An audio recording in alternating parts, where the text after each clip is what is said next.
Jason Burkhart. Michelle Mahar. Mrs. Garish. Mrs. Walker. I'm a high school teacher. Science teacher. And I am a teacher. I'm a business and marketing teacher at Gull Lake High School.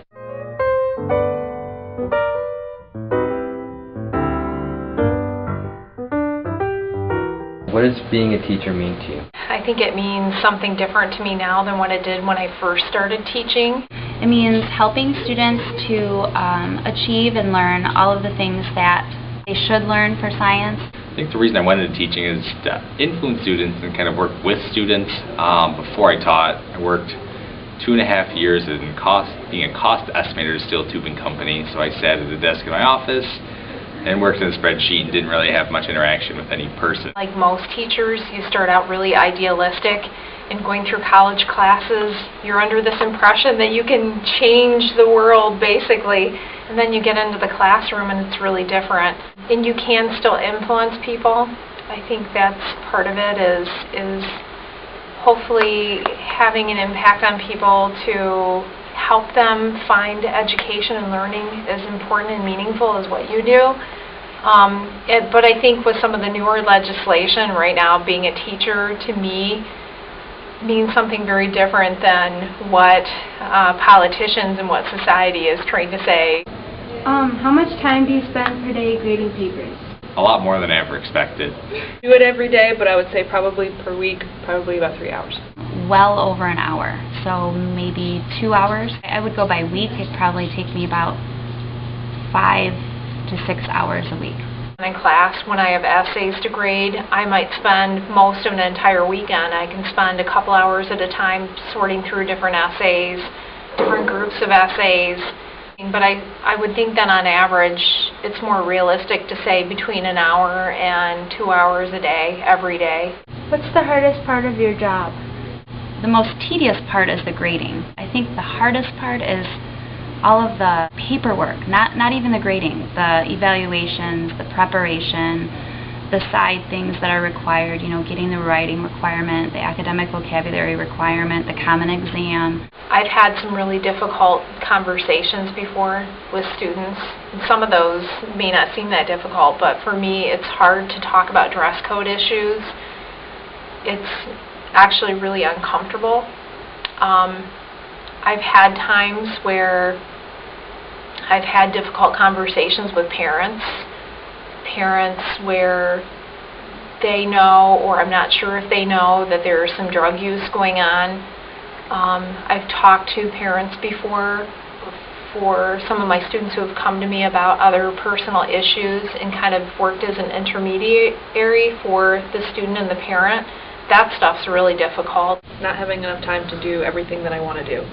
So it's just kind of like balancing out what the most important things are and doing those first, and kind of leaving something as good as it's going to get and then moving on, because I don't have enough time to fix it and make it better. I had a time in the past where a student didn't earn credit because just the points weren't there, the effort wasn't there, and it was a very difficult situation because I had to go through this entire process, appeal process, and work through that and make a case for why it is this one person didn't deserve to just be given credit. I mean, those things can be really difficult.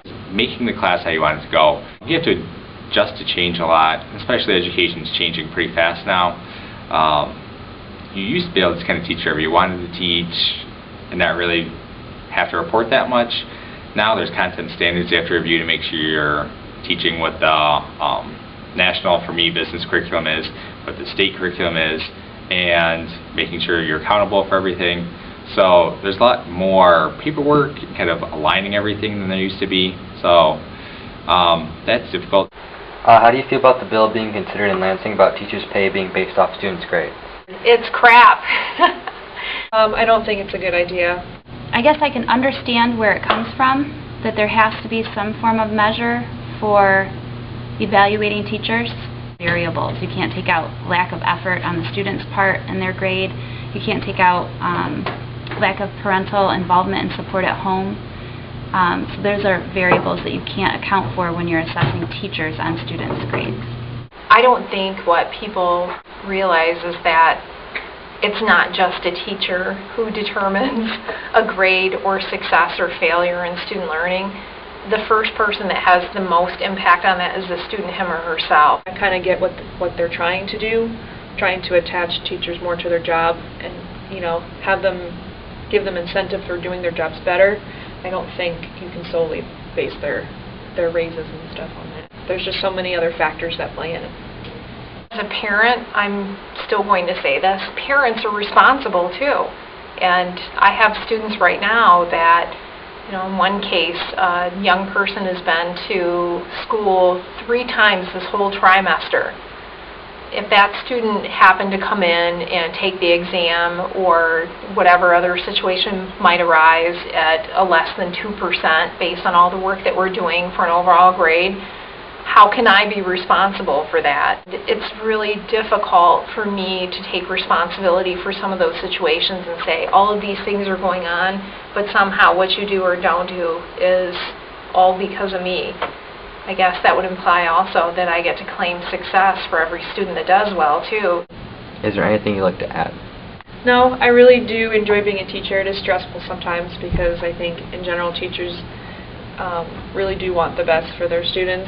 There is a lot that goes on behind the scenes. A lot of times when people look at education or they think someday I'm going to be a teacher, there's that lack of understanding, and you're all in the classroom, so you see sometimes that people are coming in late, you start a lesson, maybe the projector bulb doesn't work, you get that under control, the phone rings, you pass out some things, someone shows up late, someone else gets called to leave, then there's someone knocking at your door. There's all that stuff, and that's stuff that's somewhat visible, at least in the classroom, but then there are always 100 things behind that, too. And it's sometimes a big job. It's many times a rewarding job, and I just hope that things turn around in education, because more and more people are telling young people that are talking about wanting to become a teacher or go into education to pick something else because of the way things are developing right now with education. And I think it's really unfortunate that there's sort of this push right now to try to standardize everything about it. It's sort of like we're trying to take assembly line principles and apply them to education and to apply them to learners as well. So everybody is this raw product, and somehow we're going to get you to be the same when you're done. And you as teachers, you can't use your brains, your creativity, and your education. Instead, what you have to do are use these specific tools to make this specific product when you're done. And that's really a shame that things are that way right now, so hopefully it changes. I think teaching is a profession that some people don't think about going into at first. When I first decided to go to college, I was going into a few different degrees and ended up in business and marketing. And I never really thought about teaching. It was literally one of the last things I ever thought I'd do. So I'd say for anyone to kind of take a look at it, because I think it's more rewarding than a lot of other jobs. Helping students get scholarships, seeing students graduate, seeing students succeed in the classroom. Every once in a while I get a text from students who've had my class in years past, and they tell me about how their college classes are easier because they've already learned the stuff in my class. So I think those things are rewarding that you can't quite get in some other jobs. So I'd say, it's worth exploring for anyone kind of deciding what degree to go into.